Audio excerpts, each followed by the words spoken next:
You thought you were grieving them, and you were, you are.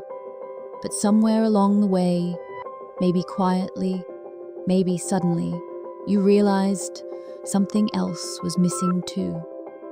Not just the person, not just the relationship, but yourself. The version of you that existed before all of this. The things you used to want. The way you used to move through a day. The sense of knowing, even in small ways, who you were. If you've been sitting with that, if the grief has led you somewhere you didn't expect, to the question, who am I now? This reflection is for you. It didn't happen all at once.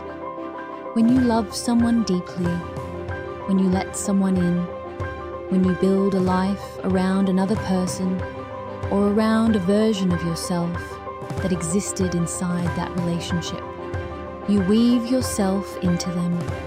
Slowly, without noticing, you begin to move toward what they like. You shape yourself around their moods. You find your rhythm by reading theirs. Not because you were weak, not because you lost yourself carelessly, but because that is what love asks for. It asks for presence, for showing up, for meeting someone fully. And in doing that, over months, over years, the edges of where you ended and where they began became something harder to see. And now, you find yourself standing in a room that is entirely yours, making choices that belong only to you, and you don't know what you want, what kind of music to put on, how to spend a quiet Saturday, what you actually like to eat when no one else has a preference. You reach for yourself and find a question mark. The disorientation is real. It is not imagined. It is not weakness. It is the natural consequence of having loved so fully that you let yourself become part of someone else.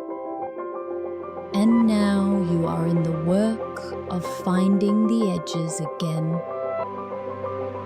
of learning slowly where you end and the world begins. In Vietnamese, there is a phrase for this, lạc mình, to get lost inside yourself or inside someone else, to wander so far into another world that you lose the thread back to your own. Lạc mình is not the same as losing yourself out of carelessness. It happens to people who care too much, who give too fully, who are present so completely that they forget to keep one hand on their own doorknob. And when the relationship ends, when the world you were living inside is no longer there, lạc mình is what you find, not emptiness, something stranger than emptiness, the feeling of being a stranger in your own life. There is a teaching in Vietnamese Buddhist tradition about Interbeing, the understanding that nothing exists in isolation, that we are made, always, of everything around us. The flower is made of rain, sunlight, soil.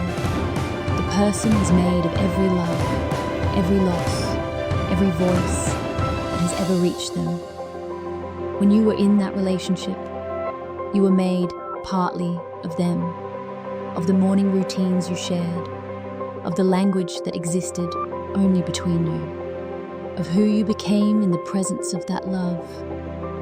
That is not something that went wrong. That is interbeing. That is what it means to have been truly close to someone. The grief of lạc mình, the grief of not knowing who you are, is the grief of someone who loved with their whole self. There is nothing wrong with you. I want to say something gently because it matters. You will not find your way back to who you were before. That person, the one who existed before this love, before this loss, before everything that changed you, that person is not waiting for you on the other side of grief. They're gone. Not because something went wrong, but because you lived something. Because love changed you, and loss changed you. And the person who came through is not the same as the person who went in. This is not tragedy. This is what it means to be alive, to be genuinely, fully alive in a life that actually touches you. The work ahead of you is not to go back, it is to find out who you are now. So how do you begin? Not with big questions. The big questions, who am I? What do I want? What is my life for? Those come later. You begin with small ones. What did you use to love before this relationship took up so much space? Not what you think you should love, not what sounds like healing, what actually called to you a long time ago, before you started shaping yourself around someone else's world. And then, smaller still, what feels quiet and right in this particular moment. Not the next year, not the rest of your life. This hour, this room, this choice. You find yourself the way you find anything lost, not by reaching everywhere at once, but by being still and paying attention to what rises.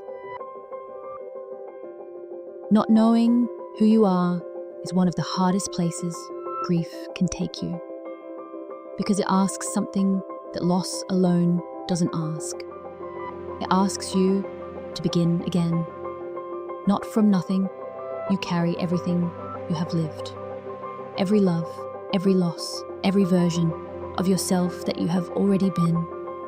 But from here, from this unfamiliar room, from this question mark, and slowly, in the way that all real things grow, you will begin to recognize yourself again.